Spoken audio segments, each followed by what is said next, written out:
रामपुर नाम का एक छोटा सा गांव। जेठ की धूल भरी दोपहरी, सूरज आग उगल रहा था और ज्यादातर लोग घरों में दुबके थे। लेकिन उसी चिलचिलाती धूप में गांव के बाहर एक टूटे फूटे घर के सामने एक आदमी खड़ा था, हरिराम। उसकी आंखों में निराशा और चिंता तैर रही थी और वो बस अपने सामने खड़े एक बूढ़े बैल हीरा को देखे जा रहा था। एक वक्त था जब हीरा पूरे गांव में सबसे ताकतवर माना जाता था, पर अब वक्त ने उसे थका दिया था। अरे देखो तो, हरिराम ने इस बोझ को अब तक संभाल रखा है। पागलपन है ये, खुद के खाने के ठिकाने नहीं है और इस बूढ़े बैल पर पैसे बर्बाद कर रहा है जो किसी काम का नहीं। उनकी हंसी हरिराम के कानों में तीर की तरह चुभ रही थी, पर वो चुप रहा। उसने आगे बढ़कर प्यार से हीरा के माथे पर हाथ फेरा और उसकी आंखों में झांकते हुए धीरे से फुसफुसाया। कोई कुछ भी कहे हीरा, मैं तेरा साथ कभी नहीं छोड़ूंगा। तू सिर्फ एक जानवर नहीं, मेरा परिवार है। लेकिन वो लोग नहीं जानते थे कि जिसे वो बोझ समझ रहे थे, वही बैल इस किसान की किस्मत पलटने वाला था और उसे करोड़पति बनाने वाला था। हरिराम रामपुर गांव का सबसे सीधा और ईमानदार इंसान था। वो सूरज उगने से पहले उठता था और देर रात तक अपने छोटे से खेत में जी तोड़ मेहनत करता, लेकिन गरीबी उसका पीछा नहीं छोड़ रही थी। हीरा उसके लिए सिर्फ एक बैल नहीं था, वो उसके गुजर चुके पिता की आखिरी निशानी था। उसे अपने पिता के शब्द याद थे, बेटा, ये हीरा नहीं, हमारे परिवार का हीरा है, इसका हमेशा ख्याल रखना। और हरिराम ने वो वादा निभाया। जब हीरा जवान था तो वो अकेले ही 2 बैलों जितना काम कर लेता, पर अब उम्र ने उसे थका दिया था। उनकी गरीबी का आलम ये था कि कई कई दिन घर में खाना एक दाना नहीं होता। हरिराम जो कुछ भी सूखी रोटी कमा कर लाता, उसका पहला टुकड़ा हमेशा हीरा को खिलाता। ऊपर से गांव के सबसे अमीर और बेरहम साहूकार सेठ जगतराम का कर्ज उस पर बढ़ता जा रहा था। हरिराम, मेरी मान तो इस बैल को बेच दे, ये अब तेरे किसी काम का नहीं रहा। कसाई को बेचेगा तो 2-4 हजार मिल जाएंगे, कुछ तो कर्जा उतरेगा। नहीं सरपंच जी, मैं ऐसा नहीं कर सकता। एक दिन तो जगतराम खुद उसकी झोपड़ी पर आ धमका। अरे ओ हरिराम, कब तक इस बेकार जानवर को पालेगा? अगले महीने तक मेरा कर्जा नहीं चुकाया तो तेरी ये जमीन मेरी हो जाएगी। सेठ जी, थोड़ी मोहलत और दे दीजिए। मोहलत? चल एक काम कर, मैं तुझे इसके 5,000 देता हूँ। ये जानवर मुझे दे दे, कम से कम मेरे नौकरों के लिए कुछ दिन के गोश्त का इंतजाम तो होगा। ये सुनकर हरिराम का खून खौल उठा। सेठ जी, ये मेरे परिवार का हिस्सा है, बिकाऊ नहीं है। मैं मर जाऊंगा पर इसे नहीं बेचूंगा। परिवार?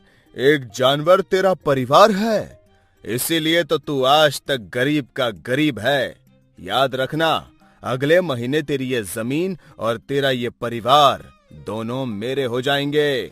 इसी बीच गांव पर एक और बड़ी मुसीबत आ पड़ी। उस साल मॉनसून ने ऐसा धोखा दिया कि बारिश की एक बूंद तक नहीं गिरी। धरती में दरारें पड़ गई और खेत रेगिस्तान बन गए। हरिराम की हालत अब और भी खराब हो गई थी। मुश्किलें जैसे जैसे बढ़ रही थी, हरिराम और हीरा का रिश्ता और भी गहरा होता जा रहा था। खेतों में काम ना होने की वजह से हरिराम गांव में दिहाड़ी मजदूरी करने लगा। दिन भर की मेहनत के बाद उसे जो कुछ मिलता, उनसे वो सबसे पहले हीरा के लिए चारा खरीदता। देखो, खुद पानी पीकर सो जाएगा, लेकिन बैल के आगे घास जरूर डालेगा। अरे छोड़ो भी, ये तो है ही सन की। जब भी कोई हीरा का मजाक उड़ाता, हरिराम उसकी ढाल बनकर खड़ा हो जाता। इसने अपनी पूरी जवानी मेरी सेवा में गुजार दी, आज जब इसे मेरी जरूरत है तो मैं इसे कैसे छोड़ दूं? एक रात हरिराम दिन भर की थकान और भूख से टूट चुका था। वो हीरा के पास आकर बैठ गया और उसकी गर्दन पर सिर रखकर बच्चों की तरह रोने लगा। क्या करूं हीरा, कुछ समझ नहीं आ रहा। लगता है अब हम दोनों ही भूख से मर जाएंगे। मैं तुझे बचा भी नहीं पा रहा हूँ मेरे दोस्त, मुझे माफ कर दे। उसके आंसू हीरा की खाल पर गिर रहे थे। हीरा ने धीरे से अपना सिर उठाया और अपनी खुरदरी जीभ से हरिराम के आंसुओं को चाटने लगा। उसकी आंखों में एक अजीब सी समझदारी थी, मानो कह रहा हो, मालिक चिंता मत करो, मैं तुम्हारे साथ हूँ। उस रात उस बेजुबान जानवर के इस प्यार ने हरिराम को एक नई हिम्मत दी। जिसने मेरी सूनी जिंदगी में मेरा साथ दिया, उसे मैं ऐसे कैसे छोड़ सकता हूँ। हम साथ जिएंगे और अगर मरना ही पड़ा तो साथ मरेंगे। सूखे के बीच गांव पर एक और आफत आ गई। पास के जंगल में एक विशाल जंगली सुअर गांव के खेतों में घुस आता और बची कुची फसलों को रौंद डालता। वो इतना खूंखार था कि लोगों में डर का माहौल बन गया था। एक दोपहर सरपंच का 7 साल का पोता खेलते खेलते गांव के किनारे पहुंच गया। अचानक झाड़ियों से वो सुअर गुर्राता हुआ निकला और बच्चे की तरफ लपका। अरे सरपंच का पोता, वो जंगली सुअर! कोई कुछ करो, वो बच्चे को मार डालेगा। पागल हो क्या? कौन जाएगा उस आदमखोर के सामने? बच्चा डर के मारे वही बुत बन गया। उसी पल पास में चल रहा हीरा, जो ठीक से चल भी नहीं पा रहा था, उसने बच्चे को खतरे में देखा तो उसके बूढ़े शरीर में मानो बिजली दौड़ गई। उसकी आंखों में एक पुरानी आग चमक उठी। हीरा! हीरा ने जोर से हुंकार भरी और अपनी पूरी ताकत से उस जंगली सुअर की तरफ दौड़ पड़ा। एक बूढ़ा कमजोर बैल अपनी जान की परवाह किए बिना एक बच्चे को बचाने के लिए एक खूंखार जानवर से भिड़ गया। हीरा ने अपने सींगों से सुअर पर जबरदस्त हमला किया और उसे उठाकर जमीन पर पटक दिया। बुरी तरह घायल सुअर अपनी जान बचाकर जंगल की ओर भाग गया।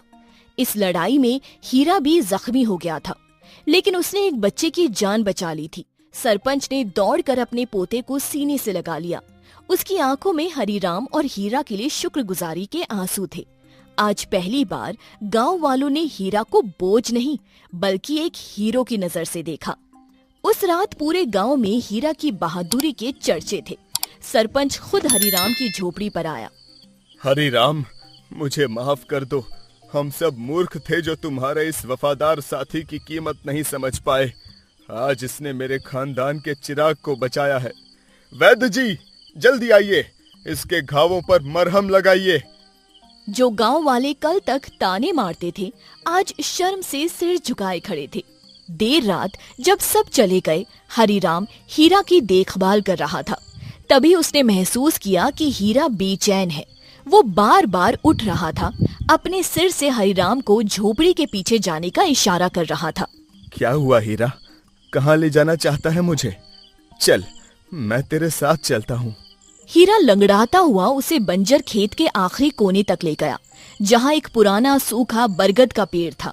पेड़ के नीचे पहुंचकर हीरा रुक गया। उसने एक खास जगह पर अपने खुर से जमीन को कुरेदना शुरू किया। यहाँ? तू चाहता है मैं यहाँ खोदूं? हरिराम ने फावड़ा उठाया और उसी जगह पर खोदना शुरू कर दिया। पसीने से नहाया हुआ हरिराम हाफ रहा था, पर हीरा वही खड़ा उसे हिम्मत देता रहा। और फिर आधी रात के सन्नाटे में फावड़ा किसी ठोस चीज से टकराया। ठक की एक भारी आवाज गूंजी। हरिराम ने और तेजी से खोदा और कुछ ही देर में मिट्टी के नीचे से एक बड़ा पुराना लकड़ी का संदूक बाहर निकला। कांपते हुए हाथों से हरिराम ने संदूक खोला। अंदर जो था उसे देखकर उसकी आंखें फटी की फटी रह गई। वो सोने और चांदी के पुराने सिक्कों और बेशकीमती जेवरों से लबालब भरा हुआ था। ये तो खजाना है। उसने खजाने से नजरें हटाई और हीरा को देखा, जो शांति से उसके पास खड़ा था। हीरा, मेरे दोस्त, ये तेरी वजह से हुआ है। ये तुम्हारी वफादारी और तुम्हारे अच्छे कर्मों का फल है। अगली सुबह हरिराम संदूक में से कुछ सोने के सिक्के निकालकर सीधा सरपंच के घर पहुंच गया। उसने पंचायत बुलाई और रात की पूरी कहानी सच सच बता दी। सरपंच जी और पंचों, ये खजाना मुझे हीरा की वजह से मिला है। ये गांव की जमीन से निकला है। इस पर मेरा अकेले का हक नहीं है। सेठ जगतराम भी वहां पहुंच गया, ये सोचकर कि शायद अब इस खजाने पर भी वो अपना हक जमा लेगा। चुप रहो सब।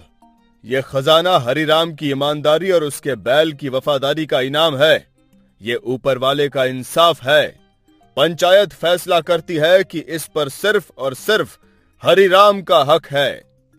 सारे गांव वालों ने इस फैसले का स्वागत किया। जगतराम बेइज्जत होकर वहां से चला गया। हरिराम ने सबसे पहले जगतराम का एक एक पैसा चुकाया। इसके बाद उसकी जिंदगी पूरी तरह बदल गई। वो गांव का सबसे अमीर आदमी 1 करोड़पति बन चुका था। उसने सबसे पहले अपने और अपने प्यारे हीरा के लिए एक पक्का घर बनवाया, जिसमें हीरा के लिए एक आरामदायक अस्तबल भी था। फिर उसने खजाने का इस्तेमाल गांव की भलाई के लिए किया।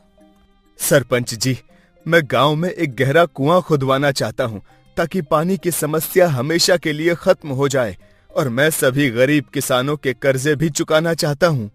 हरिराम ने गांव में बेसहारा और बीमार जानवरों के लिए गौशाला भी बनवाई। वो अब गांव का सबसे इज्जतदार आदमी बन गया था। और हीरा, वो अब बोझ नहीं बल्कि रामपुर गांव का गौरव था। बच्चे उसके पास आते। हीरा, तुम बहुत बहादुर हो। हरिराम उसे देखकर मुस्कुराता और सोचता कि दुनिया गलत कहती थी। ये तो सचमुच हीरा है, उसकी जिंदगी का सबसे